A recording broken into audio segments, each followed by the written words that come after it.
Sekarang kita lanjut ke latihan gerak parabola yang nomor 4 ya. Ricky dan Ridho menendang bola dengan kecepatan awal sama, yaitu 5 meter per second, masing-masing dengan sudut elevasi 30 derajat dan 60 derajat. Tentukan perbandingan ketinggian maksimum yang dicapai Ricky dan Ridho. Nah, misalnya Ricky kita tulis dengan Ricky ya.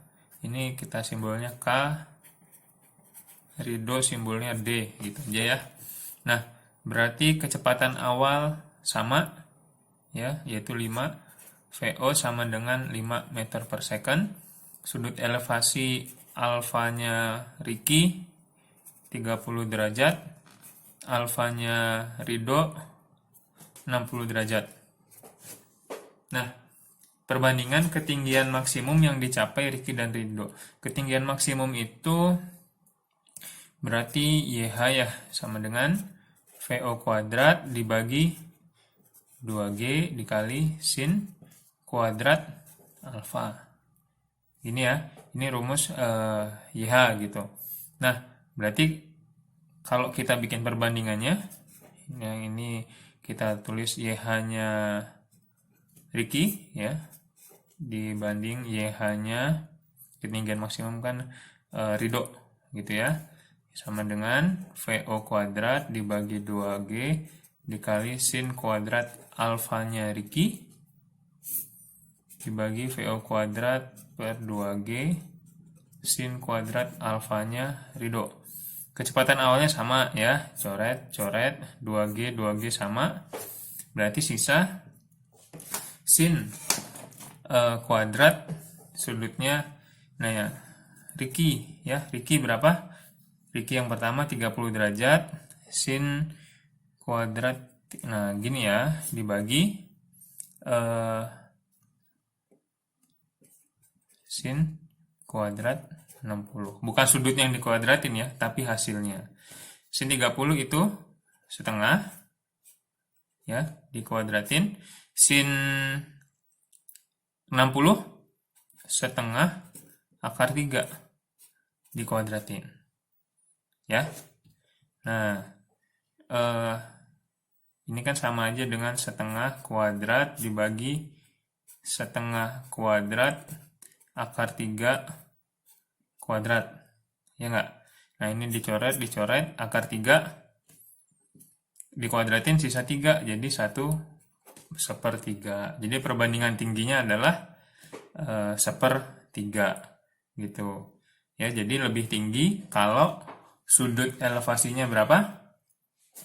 60 derajat, ya kan? Yang si Ridho sudut elevasinya 60, dia 3 kali lebih tinggi dibanding Ridho gitu. Tapi jarak terjauhnya kita cek jarak terjauhnya, misalnya walaupun nggak ditanya tapi kita cek jarak terjauhnya X max-nya X max-nya Ricky ya per X max-nya Ridho. Nah, ini sama dengan VO kuadrat per 2G ya dikali sin 2 alfa dibagi Ricky ya, VO kuadrat bagi 2G sin 2 alfanya Ridho. Coret ya. Sin 2 alfa apa?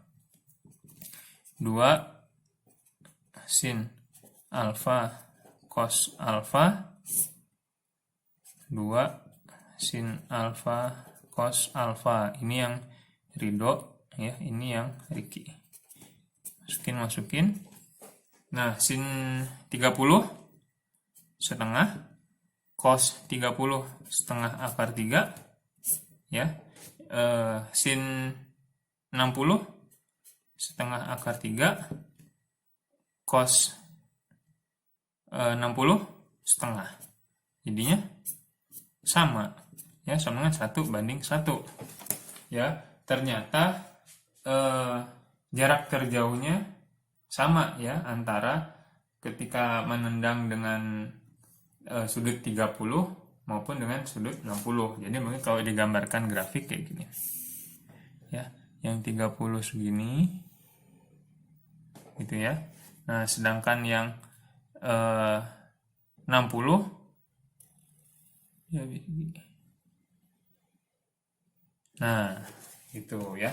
Mungkin ada yang kepikir kenapa ke atasnya ya dengan sudut 60 lebih tinggi, tapi jarak yang terjauhnya sama. Kenapa nggak lebih sedikit gitu? Kenapa nggak misalnya yang 30 begini, yang 60 misalnya begini gitu ya? Karena mungkin karena dipikirnya energinya sama ya, kecepatannya sama, yang satu udah dapat tinggi, masa jauhnya sama gitu ya. Itu coba kalau misalnya ini kita lihat ya, saat bola ini mendarat di sini, yang 30 derajat ya, dia masih punya Vx yang besar. Ya, kebayang ya, kalau nendang segini, menggelindingnya kan masih jauh. Ya, dengan kecepatan yang sama ya, dengan energi yang sama. Sementara kalau kita ke atas, nanti sisa kesininya sedikit. Sama aja kalau makin lama makin tegak, ya, misalnya dilempar ke atas, begitu balik ke bawah, nggak ada Vx lagi kan, nggak ada jalan lagi, nggak menggelinding lagi gitu. Gitu ya. Jadi nggak mesti kayak gini, nggak mesti yang satu kan udah dapat tinggi, kenapa dia juga jauhnya sama gitu ya? Karena memang bukan energinya gitu, karena energinya itu tidak hanya di dalam gerakan ini, tapi ada gerakan di sisanya, kayak gitu ya.